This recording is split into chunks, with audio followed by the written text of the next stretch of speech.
तपाईहरुलाई अलिकति पनि लागेन केपी ओलीले आफूले गरेको चरम भ्रष्टाचार अनियमिततालाई लुकाउनको निम्ति यो धार्मिक कार्ड फाले त्यही बाडीमा तपाईहरु पनि पौडी खेल्न थाल्नुभयो?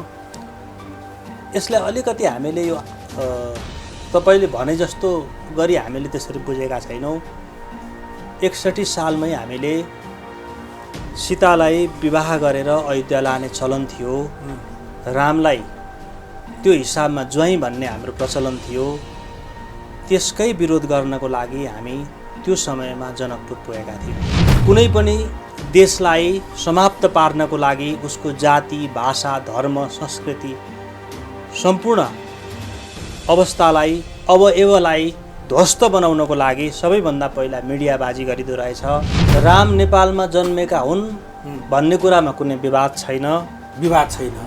राम नेपालले त्यत्रो विवाद गरिरहेछ, विरोध गरिरहेछ।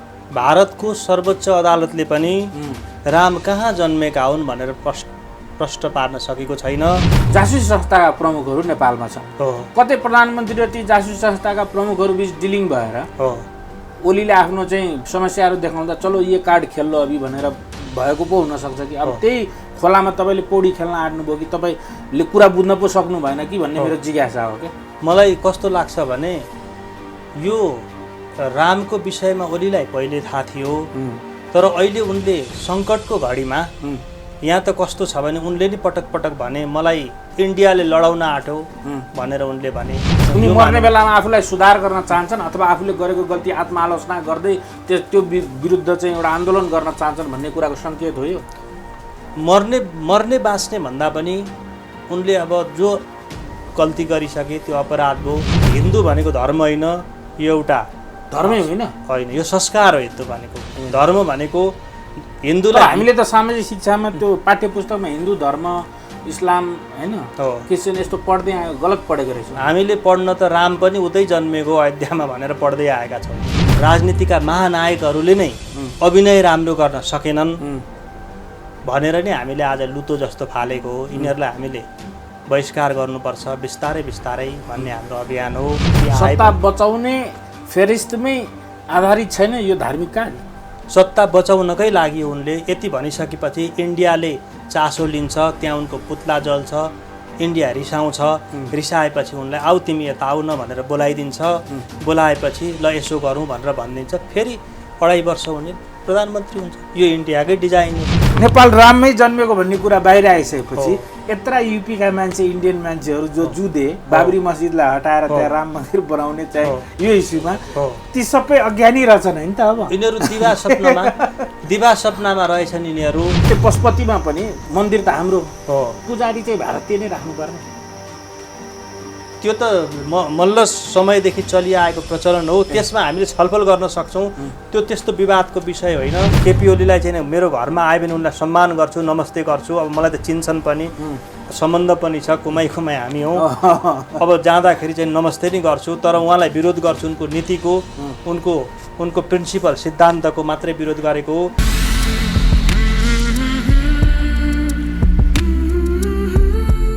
र पिएनपी खबरको संयुक्त कार्यक्रममा प्रसाद सर यहाँलाई हार्दिक स्वागत छ।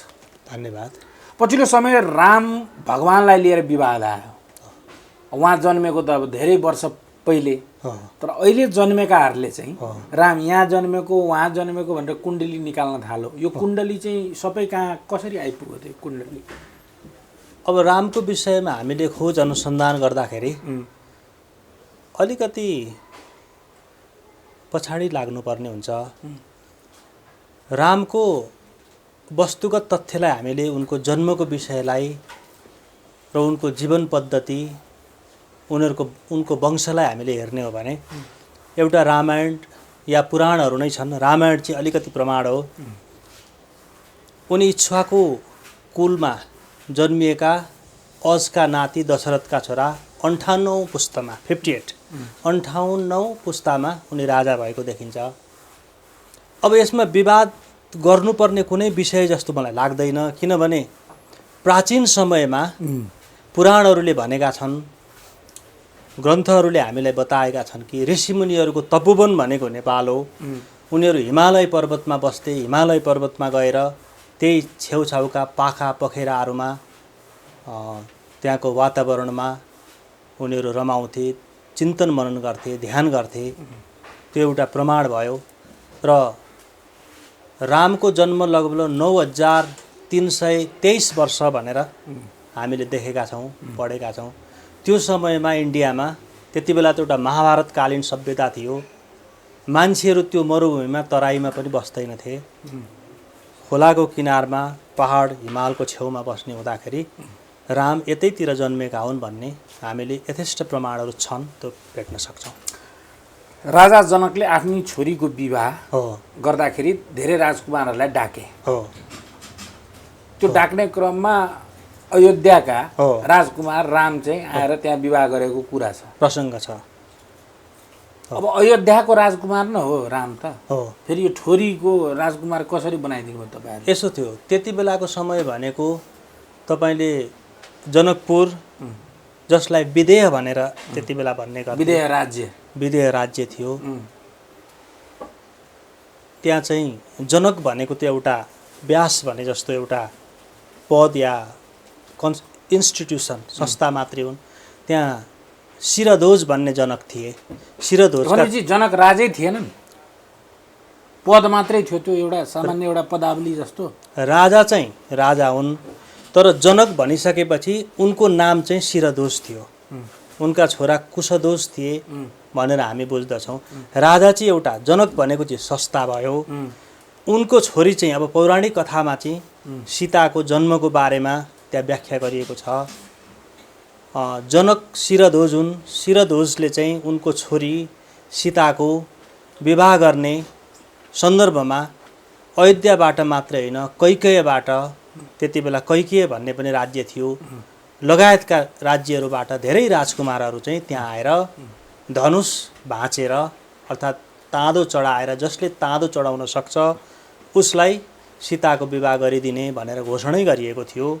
त्यही सन्दर्भमा टाढा टाढाबाट, छिमेकी राष्ट्रहरूबाट राजकुमारहरू आए। स्वयंवर भन्ने चलन त्यति बेला चल्यो। स्वयं भनेको आफै, वर भनेको हस्बेन्ड अर्थात् पति छान्ने चलन त्यति थियो, त्यो थियो। त्यो धेरै पछाडि इन्डियाका ब्रिटिसहरूले भारतलाई लिनुभन्दा अगाडि इन्डियाका टुक्रा टुक्रा राज्यहरूमा पनि त्यस्तो पाइन्छ। त्यसकारणले गर्दाखेरि रामको त्यसरी सीतासँग विवाह भएको हो भन्ने हामीले पौराणिक कथाहरू भेट्छौँ।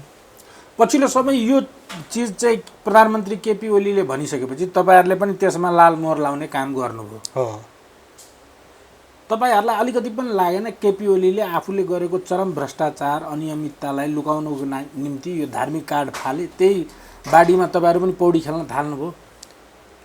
यसलाई अलिकति हामीले यो तपाईँले भने जस्तो गरी हामीले त्यसरी बुझेका छैनौँ।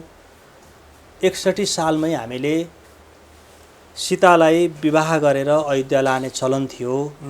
रामलाई त्यो हिसाबमा ज्वाइँ भन्ने हाम्रो प्रचलन थियो। त्यसकै विरोध गर्नको लागि हामी त्यो समयमा जनकपुर पुगेका थियौँ।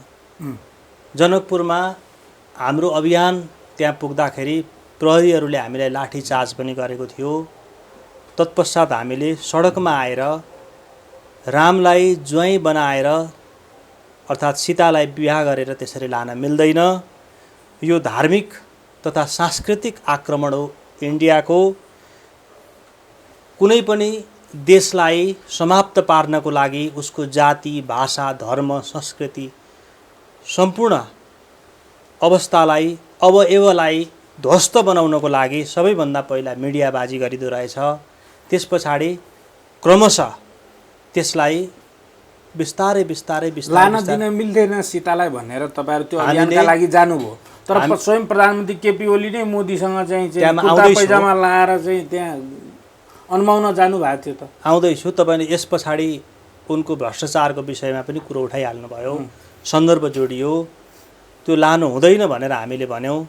61 सालमा सम्माननीय प्रधानमन्त्री केपी ओली प्रधानमन्त्री थिएनन्, तर पछि आएर हामीले यो हरेक समयमा, जस्तो हामीले विभिन्न कार्यक्रमहरू गऱ्यौँ, झन्डा धुने कार्यक्रम, एमसिसीको विरुद्धमा गोल खेल्ने कार्यक्रम, आजै मात्रै लुतो फाल्ने पनि गरियो, ठुला खल्तीहरू बनाएर कात्रो बुझाउने कार्यक्रम आजै पनि यहाँहरूले देख्नुभयो। हामीले यो कण्टारक राक्षसको नाममा रहेका हाम्रा आदरणीय नेताहरूलाई जो नेताहरूसँग हामी व्यक्तिगत रूपमा हाम्रो वैरभाव छैन, उनीहरूलाई हामी सम्मान गर्छौँ।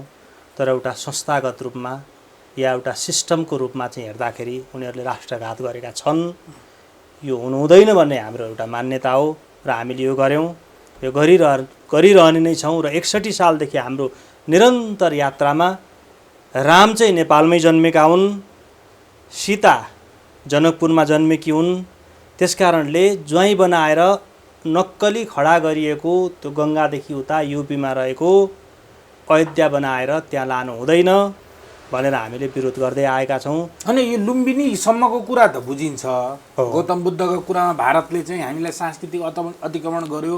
त्यो विदेशमा पढ्न जाने नेपाली युवाहरूले पनि यो कुरा स्वदेश फर्किसकेपछि राखेका छन्। Buddha was born in Nepal भनेर अभियानै चलेको चल्यो। तर यो रामवाला कुरो चाहिँ फुल पोलिटिकल मसला जस्तो लाग्यो क्या मलाई चित्तै बुझेन। तपाईँ मलाई चित्त बुझाउनुहोस् त अलिकति। मन लगायत अनि अडियन्सले पनि चित्त बुझ्छन् होला। त्यसमा राम नेपालमा जन्मेका हुन् भन्ने कुरामा कुनै विवाद छैन। राम नेपालले त्यत्रो विवाद गरिरहेछ, विरोध गरिरहेछ। भारतको सर्वोच्च अदालतले पनि राम कहाँ जन्मेका हुन् भनेर प्रश्न पार्न सकेको छैन। बाबरी मस्जिदको काण्ड हामीले 92 मा धेरै सुन्यौँ, पछाडिसम्म संसार तरङ्गित भएको थियो। इन्डियनहरूका गतिविधिहरू छन्, ती गतिविधिहरूले के बुझाउँछ भने इन्डिया चाहिँ एउटा रेसिजम अर्थात् अतिवादमा त्यति बेला गएको थियो। 1992 मा बाबरी मस्जिदको काण्ड हुँदाखेरि लगभग 2500 मान्छेहरूले ज्यान गुमाएका थिए। 1527 मा बबुरले बनाएको बाबरी मस्जिद, हुन त विवादको कुरो छ, इब्राहिम लोदीले पनि बनाएको हो कि भन्ने कुरा पनि छ। जेसुकै भए पनि इब्राहिम लोदीलाई बबुरले पराजित गरिसकेपछि मुगल साम्राज्य भारतमा 16औं शताब्दीदेखि 15औं शताब्दी अन्तिममा 16औं शताब्दीदेखि स्थापित भएको थियो। त्यसबेला त्यो बाबरी मस्जिदको विषय र अयोध्याको विषयलाई लिएर प्रोपोगन्डा गरिएको थियो। त्यो किन गरिएको थियो भनेर भन्दाखेरि राम चाहिँ अयोध्या त्यहाँ छ र त्यहीँ जन्मेका हुन् भनेर त्यो मान्यतालाई स्थापित गर्न खोजिएको थियो। र हामीले राम नेपालमै जन्मेका हुन् भन्ने कुरो प्रष्ट पारिसकेका छौँ। यसमा अर्को तथ्य खोज्नु पर्दैन। इन्डियाले त भन्ने गरिराख्छ, मोदीले अस्ति भर्खरै 2 वर्ष अगाडि जापानमा पुगेर, जो बौद्ध मार्गी एउटा राष्ट्र हो, हाम्रो पुरानो एउटा सम्बन्ध पनि छ, बुद्धको जन्म इन्डियामा भएको हो भनेर भनेको छ। त्यो हामीले क्लिप हेर्दा पनि थाहा पाउँछौँ। त्यसै गरेर युनेस्कोमा संयुक्त राष्ट्रसङ्घका सभाहरूमा ओडिसामा जन्मेको हुन् भनेर उनले भनेका छन्। कति लेखकहरूले त्यही व्याख्या तपाईँलाई राम यहीँ जन्मेको भन्ने तथ्य प्रमाण सबै थाहा रहेछ। ठोरीमै जन्मेको भन्ने, ठोरी चाहिँ नभनौँ, ठोरीको छेउछाउ त्यो यकिन हुन पाएको छैन। अयोध्यापुरी, ठोरी नै नभनौँ, अयोध्यापुरीमा जन्मेका हुन्। अब तपाईँले अवशेषहरू छन् छैनन् भनेर सोध्नु होला। 9000 वर्षको अगाडिको अवशेषहरू रहँदैन। एउटा ढुङ्गालाई पनि एक थोपा पानी हरेक दिन खन्याउँदै गयो भने 100 वर्षमा त दुलो परेर जान्छ। त्यो रेलिक्सहरू अर्थात् ती अवशेषहरू रहँदैनन्। हामीले एउटा कुरो, तपाईँहरूले यो अभियानको एजेन्डा भएकोले यसलाई स्थापित गर्न खोज्नु भएको कि तपाईँसँग धार्मिक अध्ययन पनि छ? होइन, हामीले हेर्नुहोस्, हाम्रो सङ्गठन अर्थात् हाम्रो अभियानको उद्देश्य भनेको राष्ट्रलाई समृद्धिको दिशामा राजनीति गरेर मात्रै लाने होइन, यसलाई आध्यात्मिक दर्शनसहितको विचार दिएर तर्कसाथ तर्कपूर्ण ढङ्गले हामी अघि बढ्नुपर्छ भन्ने हाम्रो धारणा हो। हामी के चाहन्छौँ भने 80 लाख युवाहरू नेपालबाट बाहिरिन बाध्य छन्। 46 सालको यिनीहरूले गरेको जनआन्दोलनबाट परिवर्तन भइसकेपछि हामी सबै बाहिरिन बाध्य भएका छौँ। नेपालमा 40-50 वटा उद्योगहरू विस्थापित भए। निजीकरण गर्ने क्रममा सबै युवाहरूको समस्या जिउका त्यौँ रह्यो। विवाह गरेर भोलि बाहिर जानुपर्ने स्थिति आयो। यो राज्यले नै बनायो, राज्यकै क्रियाकलापले, राज्यकै नीति निर्देशनले यस्तो अवस्था आयो। यही क्रममा नेपाल गइराख्ने हो भने लगभग 30-40 वर्षमा फिजीकरणको बाटोमा उन्मुख भइसकेको छ। फिजीकरण भनेको त्यहाँ इन्डियनहरू बढी छन्। खै यो कुराहरू आइसकेका छ हैन, यसलाई प्रश्न पार्नु परेन तपाईले। मैले सोधेको चाहिँ प्रधानमन्त्री केपी ओलीले यो अभिव्यक्ति यतिखेर दिएका छन् जबकि भारतका जासुसी संस्थाका प्रमुखहरू नेपालमा छन्। कतै प्रधानमन्त्री र ती जासुसी संस्थाका प्रमुखहरू बीच डिलिङ भएर ओलीले आफ्नो चाहिँ समस्याहरू देखाउँदा चलो ये कार्ड खेल्लो अभी भनेर भएको पो हुनसक्छ कि अब त्यही खोलामा तपाईँले पौडी खेल्न आँट्नुभयो कि तपाईँले कुरा बुझ्न पो सक्नु भएन कि भन्ने मेरो जिज्ञासा हो क्या। मलाई कस्तो लाग्छ भने यो रामको विषयमा ओलीलाई पहिले थाहा थियो, तर अहिले उनले सङ्कटको घडीमा यहाँ त कस्तो छ भने उनले नि पटक पटक भने मलाई इन्डियाले लडाउन आँट्यो भनेर उनले भने। त्यसैले हामीले डाइरेक्ट डेमोक्रेसी, उन्नत लोकतन्त्र, जनताबाटै निर्वाचित प्रधानमन्त्री राष्ट्रपति हुनुपर्छ। सभासदहरू मन्त्री प्रधानमन्त्री हुनु मिल्दैन। स्रोत नखुलेको सम्पत्ति के भन्छ राष्ट्रियकरण हुनुपर्छ भन्ने हाम्रो अवधारणा हो। र ओलीले यति बेला भन्नुको कारण के हो भने उनले महाकाली सन्धिदेखि लिएर अत्यन्तै घातक सन्धिहरूमा उनी संलग्न भएका छन्। उनलाई हामी सम्मान गर्छौँ। उनी मर्ने बेलामा आफूलाई सुधार गर्न चाहन्छन् अथवा आफूले गरेको गल्ती आत्मआलोचना गर्दै त्यो विरुद्ध चाहिँ एउटा आन्दोलन गर्न चाहन्छन् भन्ने कुराको सङ्केत हो यो। मर्ने बाँच्ने भन्दा पनि उनले अब जो गल्ती गरिसके त्यो अपराध भयो। त्यो बाइबलका फादरहरू हुन्छन्, फादरहरूले बाइबल पनि कतिपय ठाउँमा चाहिने यसलाई व्याख्या चाहिँ नराम्रो तरिकाले गरेको। तपाईँ धार्मिक रूपमा हिन्दू कि क्रिस्चियन कि के? म स्पिरिचुअल हुँ। मलाई देशमा भएका सम्पूर्ण धर्म, जात, जाति, वेशभूषा सबैलाई सम्मान छ। हिन्दू भनेको धर्म होइन, यो एउटा धर्मै होइन, यो संस्कार हो। हिन्दू भनेको धर्म भनेको हिन्दूलाई हामीले त सामाजिक शिक्षामा त्यो पाठ्य पुस्तकमा हिन्दू धर्म, इस्लाम होइन, क्रिस्चियन यस्तो पढ्दै आयो, गलत पढेको रहेछौँ हामीले। पढ्न त राम पनि उतै जन्मेको अयोध्यामा भनेर पढ्दै आएका छौँ नि। हाम्रा पढाइहरूलाई पनि हामीले मिलाउँदै जानुपर्छ। त्रिभुवन विश्वविद्यालयको तपाईँले यो हिन्दू धर्मै होइन है, हिन्दू संस्कार हो एउटा। त्यो संस्कार हो। हिन्दू एउटा ओमकार परिवारभित्र रहन्छ। हिन्दुइजमको बारेमा यो सिन्धु घाटीको सभ्यता हुँदै आएको हो। यसमा संसारमा तपाईँले हिन्दूलाई धर्म होइन भन्नु र जो राम चाहिँ उता नेपालमै जन्मेको भन्नु कतैबाट निर्देशित देखियो नि? होइन, राम नेपालमा जन्मे पनि नजन्मे पनि हिन्दुइजम अर्थात् हिन्दू धर्म एउटा संस्कार हो। संसारमा लगभग मुस्लिम धर्म हो कि होइन? त्यो पनि एउटा संस्कार हो। मुस्लिमलाई चाहिँ धर्म मानिन्छ, एकजना व्यक्तिले गाइड गर्दै अगाडि गए। क्रिस्चियनिटी पनि एउटा धर्म मानिन्छ, क्राइस्टले यसलाई गाइड गर्दै गए। त्यस्तै गरेर हिन्दूलाई चाहिँ धर्म मान्न सकिँदैन किनभने यहाँ धेरै भगवान छन्। भगवानको कुरो भएन, हिन्दू संस्कार भयो। हिन्दू धर्मभित्र, हिन्दू संस्कारभित्र रहेका अनेक धार्मिक व्यवस्थाहरू चाहिँ त्यहाँभित्र छन्। हिन्दूलाई हामीले धर्म भन्यौँ भने मेरो विचारमा यो अलिक अन्याय हुन्छ। यो धर्मभन्दा अलिकति माथि उठेको एउटा संस्कार हो। मेरो एकदम इम्पोर्टेन्ट क्वेसन चाहिँ तपाईँलाई, यो सरकार गठन भएदेखि नै हालसम्म विरोधै विरोध, भ्रष्टाचार, यो काण्ड त्यो काण्ड होइन, डिफ्रेन्ट त्यस्तो जनताले नचाहेका विधेयकहरू ल्याउन खोज्यो सरकारले, अझ चाहिँ घाँटी निमट्ने अध्यादेशै ल्याउन खोज्यो। यी सारा कुराहरूबाट अलोकप्रिय भएको प्रधानमन्त्री केपी ओलीको सरकारले पछिल्लो समय यो धार्मिक जुन स्टेटमेन्ट दिएका छन् त्यसमा अल्झेर कतै तपाईँ हामी चाहिँ यसमै खुसी भइराख्ने बल्ल ओलीले ठिक गर्यो है, भारतलाई बल्ल छातीमा हान्यो। किनभने हाम्रो चाहिँ लुम्बिनीदेखि सारा कुरामा सांस्कृतिक अतिक्रमण गरेको थियो, यो गरेको थियो, त्यो गरेको थियो भनेर मख पर्दै गर्दा भित्रभित्रै अन्य खेल पो हुने हो कि भन्ने कुराको हेक्का छ कि छैन तपाईँलाई? सबैभन्दा पहिला यो सरकार अलोकप्रिय भयो भनेर तपाईँले भन्नुभयो। त्यही अलोकप्रिय भयो, यो सरकार काम दिँदैन, यो व्यवस्था नै ठिक छैन, हाम्रै राजनीतिका महानायकहरूले नै अभिनय राम्रो गर्न सकेनन् भनेर नै हामीले आज लुतो जस्तो फालेको हो। यिनीहरूलाई हामीले बहिष्कार गर्नुपर्छ बिस्तारै बिस्तारै भन्ने हाम्रो अभियान हो। र यो अभियान 24वटा देशमा 77वटा जिल्लाबाट यो अभियान सुरु भएको छ। हामी समस्त आम नागरिकहरूलाई के भन्छौँ भने हाम्रो अभियान तपाईँलाई ठिक लाग्यो भने हामी अगाडि बढ्दै जाउँ। हामीले आज फिनल्यान्ड जस्ता देशहरूमा 33 वर्षका मान्छे महिला प्रधानमन्त्री छिन्। त्यस्तै गरेर अस्ट्रियामा तपाईँ जानुभयो भने चान्सलर 33 वर्षका चान्सलर त्यहाँ छन्। संसारमा युवाहरूले पनि हाँक्न सक्छन्, युवाहरूलाई पनि ठाउँ दिनुपर्छ। तमाम जनताहरूले यो विषयवस्तु बुझेर सधैँ रुख मात्रै सूर्य मात्रै होइन परिवर्तनकारी शक्तिलाई हामीले आत्मसात गर्नुपर्छ भनेर हामी यहीँबाट हामी माग गर्दछौँ र एउटा छिट्टै एउटा पार्टीमा परिणत हुनेछ। अब रह्यो स्वतन्त्र राष्ट्र अभियान भविष्यमा पार्टी बन्छ। केपी ओलीको कुरा आउँदैछ, सम्माननीय प्रधानमन्त्री केपी ओलीको कुरो। उनले अन्तिममा धार्मिक कार्ड फाले, धार्मिक कार्डभन्दा अगाडि चुचे नक्साको कार्ड फाले। उनले जुन जुन कार्ड फाले कुनै कुनै कार्डहरू उनको देशप्रतिको सद्भाव नै छ, हामी यसलाई सम्मान नै गर्छौँ। एउटै विद्यार्थीले डक्टर पनि इन्जिनियर पनि सिए पनि सबै कोर्स एकैचोटि पढ्न सक्छ। त्यसै कारणले गर्दाखेरि त उनी सक्षम छैनन्, पुराना नेताहरू सक्षम भएनन्।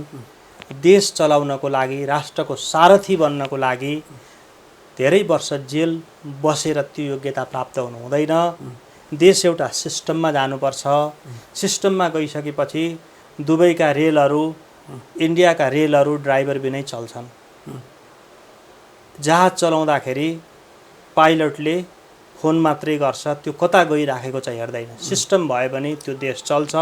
त्यसकारणले केपी ओलीले यो नक्सा, चुचे नक्साको एउटा कार्ड फाले, राजनीतिक कार्ड फाले।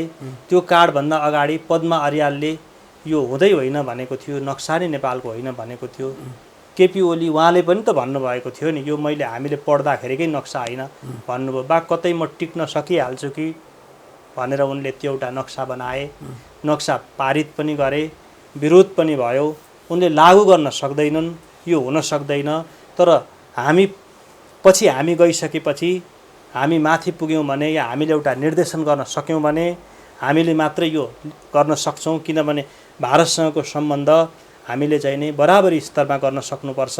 उनीहरूसँग दाम लिएर मालिकहरूलाई नै हामी गाली गर्न सक्दैनौँ। यी हाम्रा नेपालका राजनीतिक दलहरूले यसै गरेका छन्। जतिसुकै ठुला पपुलर जनप्रिय नेताहरू भए पनि गगन थापाहरू, विश्वप्रकाश शर्माहरू, प्रकाश रसाइलीहरू, मिनेन्द्र रिजालहरू बोल्छन्, राम्रै बोल्छन्, बौद्धिक छन् साथीभाइहरू। तर उनीहरूको मूल पानी नै खराब भएपछि शाखा या धाराहरू सफा हुँदैन। उनीहरूको विचार त्यहीँबाट खतम भइसक्यो, टुटिसक्यो। अब जनताले विश्वास गर्दैनन्। फेरि हाम्रो अभियानमा आए भने सबै हात धोएर सफा गरेर पिलाटसले क्राइस्ट ठिक छन् कि छैनन् भन्ने एउटा छलफल भयो र क्राइस्टलाई झुन्ड्याउनै पर्छ भनेर जनताहरूले भने यो मान्छे निर्दोष छ, यसलाई नझुन्ड्याउँ भनेर भने। पिलाटसले त्यति बेला रोमी सम्राट गभर्नर थिए उनी, ल तिमी यसलाई झुन्ड्याउँछौ भने म आज पानीले, घडाको पानीले हात धुन्छु भनेर हात धोए उनले।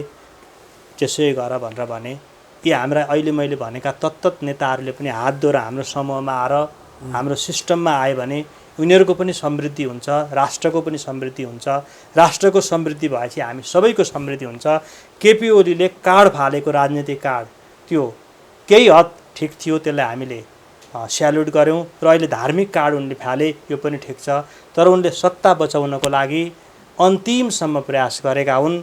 हामीलाई अहिले केपी ओली सत्ता बचाउने फेरिस्तमै आधारित छैन यो धार्मिक कार्ड। सत्ता बचाउनकै लागि उनले यति भनिसकेपछि इन्डियाले चासो लिन्छ, त्यहाँ उनको पुतला जल्छ, इन्डिया रिसाउँछ। रिसाएपछि उनलाई आऊ तिमी यता आऊ न भनेर बोलाइदिन्छ। बोलाएपछि ल यसो गरौँ भनेर भनिदिन्छ। फेरि 2.5 वर्ष हुने प्रधानमन्त्री हुन्छ। यो इन्डियाकै डिजाइन हो। यहाँ त तपाईँको त्यही मैले यही कुरा चाहिँ अन्तर्वार्तामा ल्याउन खोजिरहेको थिएँ, हाम्रा अडियन्सहरूलाई बुझाउन चाहिरहेको थिएँ। यो जुन रामवाला कुरा आएको छ त्यो डिजाइन नै इन्डियन जासुस संस्थाको हो। केपी ओली प्रवक्ता मात्रै भएका हुन् भन्न खोजेको थिएँ। इन्डियनको डिजाइन होइन, यो हामीले उठाएको मागलाई उनले कता कताबाट बुझेछन्, सुनेछन्। यसो गर्यो भने म 2-2.5 वर्ष रहन्छु कि भनेर उनले प्रयास गरेका हुन्। अब भारतले बोलाइदियो भने उनी रहन्छन् फेरि। त्यसमा हामी निसन्देह हामी विश्वास गर्दछौँ। तर योभन्दा बढी अप्ठ्यारो कुरो के भने उनले कुनै न कुनै राष्ट्रघाती सम्झौता गर्छन्। कोशी त्यो आशंका छ तपाईँलाई? यो त 100% हो।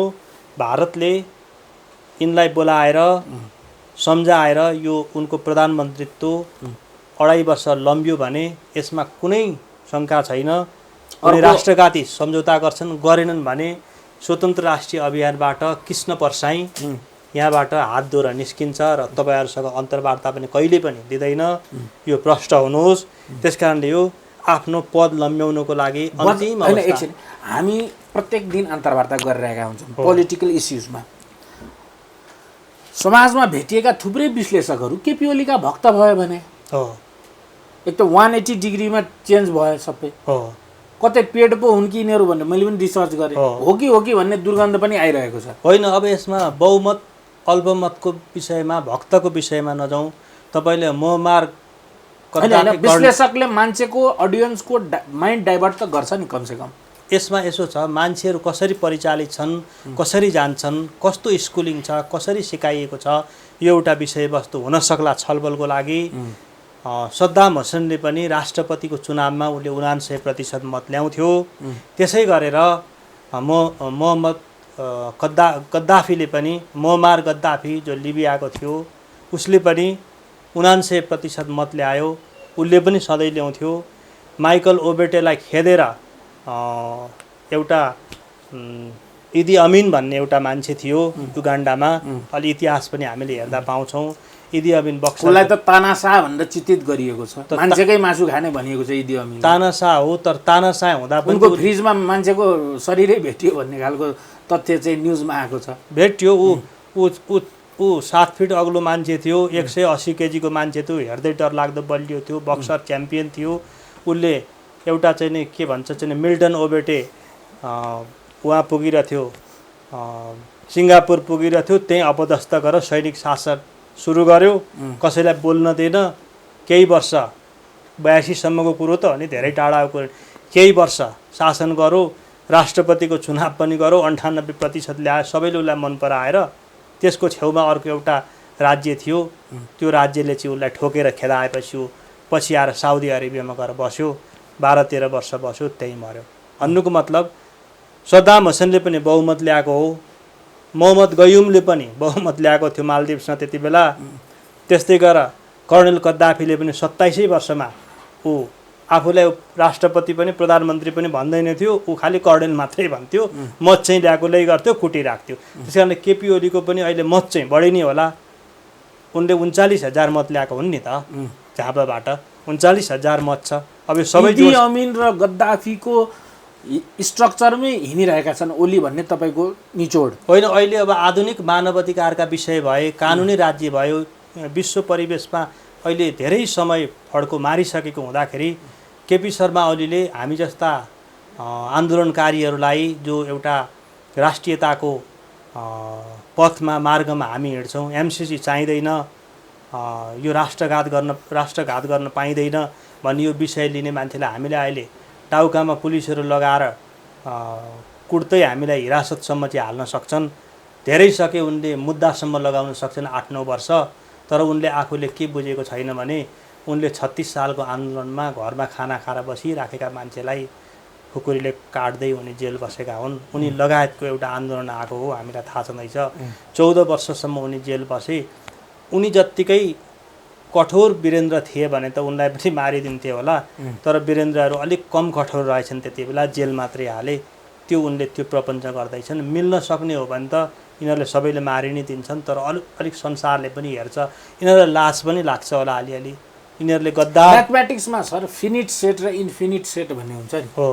यो धार्मिक कार्ड चाहिँ इन्फिनिट सेट जस्तो लाग्यो क्या, नल सेट जस्तो। तर यसलाई यसरी पनि बुझौँ न, यो कहिले पनि इन्ड नहुने, यो विषयमा जति बहस गरे पनि हुने, बोलिराखे पनि हुने। जसरी एउटा पुस्ता नै भारतमा क्या, कोही भन्छ यहाँ बाबरी मस्जिद था, कोही भन्छ यहाँ राम मन्दिर था। यो इस्युमा एउटा पुस्ता बर्बाद भयो नि, हजुरलाई हेका छ नि त्यो कुराको।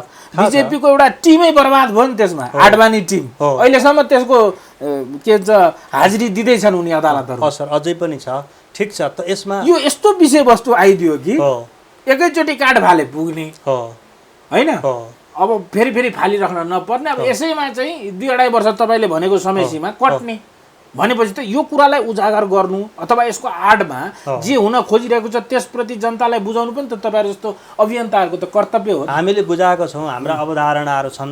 एउटा प्रष्ट रूपमा बुझ्नुपर्ने कुरा के हो भने एकजना कवीर थिए, कवीर मरिसकेपछि हिन्दू या मुस्लिम यसमा विवाद भयो। पछाडि हेर्दाखेरि कवीरको मुस्लिम र हिन्दूको द्वन्द्व भयो। कवीरको त्यो कपडा झिकेर हेर्दा उनको फोटो रहेछ। यस्तो करिस्मेटिक त हामी हुन सक्दैनौँ। करिस्मेटिक भनेको जादु, जादु त हामीसँग हुन सक्दैन। तर इन्डियाले भन्ने गरेको कुरा चाहिँ के हो भने, यो मैले भनिराख्नु पर्दैन, लुम्बिनी पनि त खडा गरेको छ उसले उत्तर प्रदेशमा। लुम्बिनी खडा गरिसकेपछि बुद्धको जन्म यहीँ हो भनेर भन्छ। फेरि त्यही देशमा सम्राट अशोक थिए कुनै बेला, उनले त्यहाँ आएर पिलर गाडेको छ। उनले बुद्धको धर्मलाई चाहिँ सारा संसारमा फैल्याउँछु भनेर सकेसम्म उनले फैल्याउन गरेको छ। आफ्नी छोरी र महेन्दालाई उसले श्रीलङ्कामा पठाइदिएको छ। आफ्नी ल्याइते स्वास्नीको छोरी चारुमतीलाई, उनकै छोरी हुन्, छोरीलाई देवपालसँग पाटनमा विवाह गरेर राखिदिएको छ। उनी काठमाडौँ आएको पनि प्रमाणहरू पाउँछौँ। उनैले त्यो पिलर गाडिदिएको भन्ने पनि हामी पाउँछौँ। यिनीहरूले सबै कुरा पढे, इन्डियनहरूले सबै कुरा पढे। उनले अशोकलाई पनि पढे, अशोकको साम्राज्यलाई पनि पढे, अशोकले गाडिदिएको पिलर पनि पढे। तर बुद्ध चाहिँ हाम्रै हुन् भनेर यिनीहरू एकदमै मनोभ्रान्तिमा यिनीहरू हिँडिराखेका छन्। अब केपी ओलीले जुन कुरा बोले नि, जस्तो सीमाका कुरामा बोले, तर अब त्यो त्यसको विरुद्ध एउटा टिमै गठन गरे होइन, हो कि होइन भन्ने फेरि त्यो इन्डियालाई चित्त बुझाउन। अब उनले के भनेका छन् नै, राम चाहिँ नेपालमै जन्मेका हुन्। अब त्यसो भनिरहँदा उहाँसँग त भ्रष्टाचार गरेको पनि त खर्बौ छ।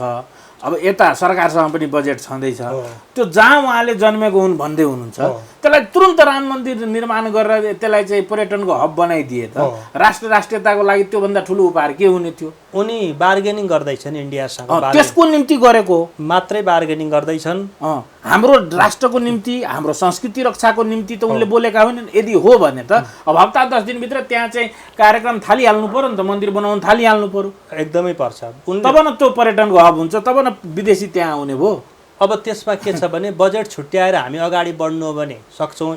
इन्डियाकै एउटा मिडियाले यसको बारेमा खण्डन गरिराखेको थियो, नेपालमै राम जन्मेको भन्ने प्रश्न छ।